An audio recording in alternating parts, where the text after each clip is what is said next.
Samuel, Verse 14:25. 1 Samuel 14:25.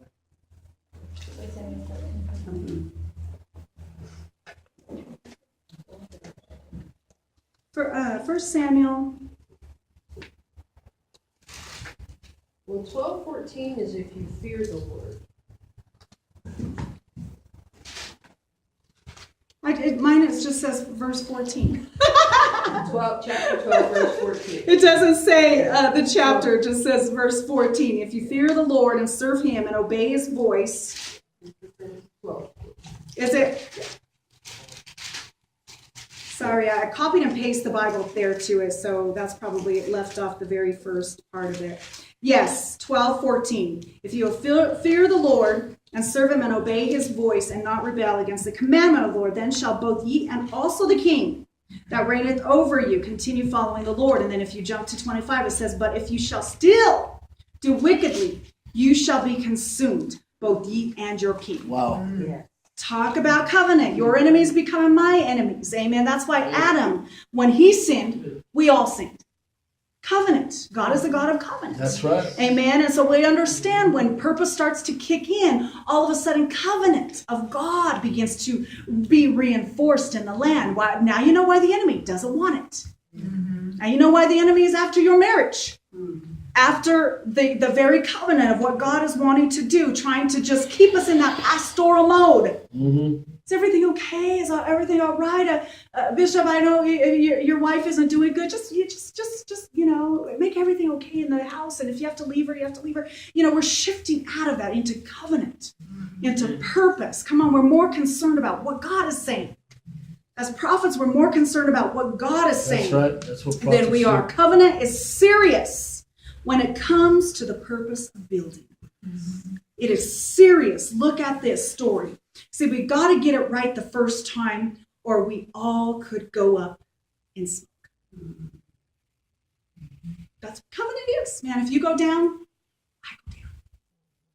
Right. If you're raised up, we get raised up. If you're honored, we're honored.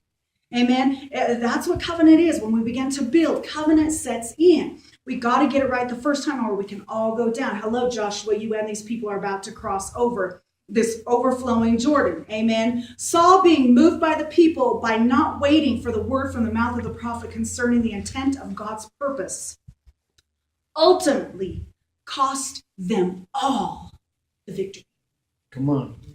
Cost them all the victory. This is why purpose and covenant is when we begin to build.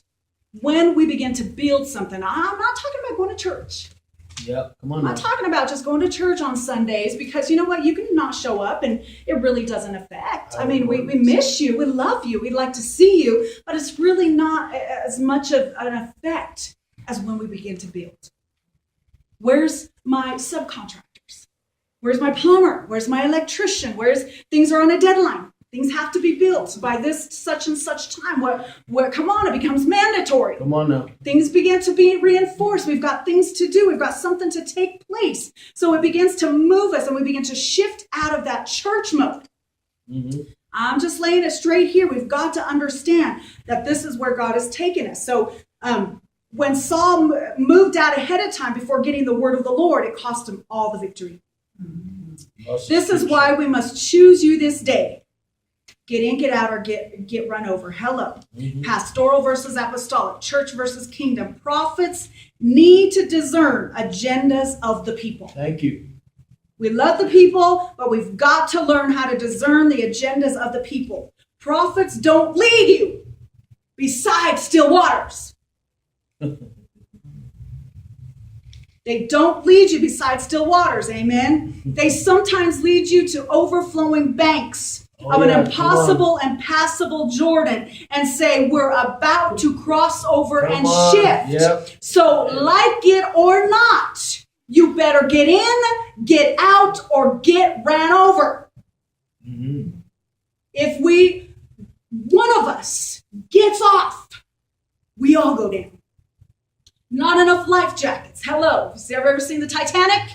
We will all go down. Amen. If one of us gets it right, we will all go down. Come on, this is what prophets come designed with. Amen. This is what we come designed with. They don't even have a problem leaving the one and pursuing those with the intent to build. I have no problem leaving the one and going after and pursuing those with the intent to build. That's what we see in Ezra when they sent those away who had not the same intent to build as the people chosen for the purpose of the hour did. That's why they had no problem sending them away. Mm-hmm. Amen. See, I'm not teaching a pastor's class. Come on. You can get that down the street, guys. I'm teaching a prophet's class. And as prophetic people, we have got to shift first. Somebody say shift first. Shift first. And learn that our job is not so much as to protect the people first, as it is to protect. Thank you. That's great. Y'all hear that? Mm-hmm. Come on, I'm shifting you tonight. Without the purpose. Shifting you tonight. Amen. The purpose first. While Saul was more concerned with the people, David was more concerned about the purpose. Thank you. That's kingship at its best. The heart That's of right. God. Protecting the mandate of God. I don't care if I don't have 30,000. 300 is good. I don't care if I don't have a multitude, just a handful of quality. Superior quality. Amen. People, that is good enough. Mm-hmm. That is what we have to understand, is that we've got to understand that we've got to move. Things are happening. Amen. Hallelujah. My sheep just went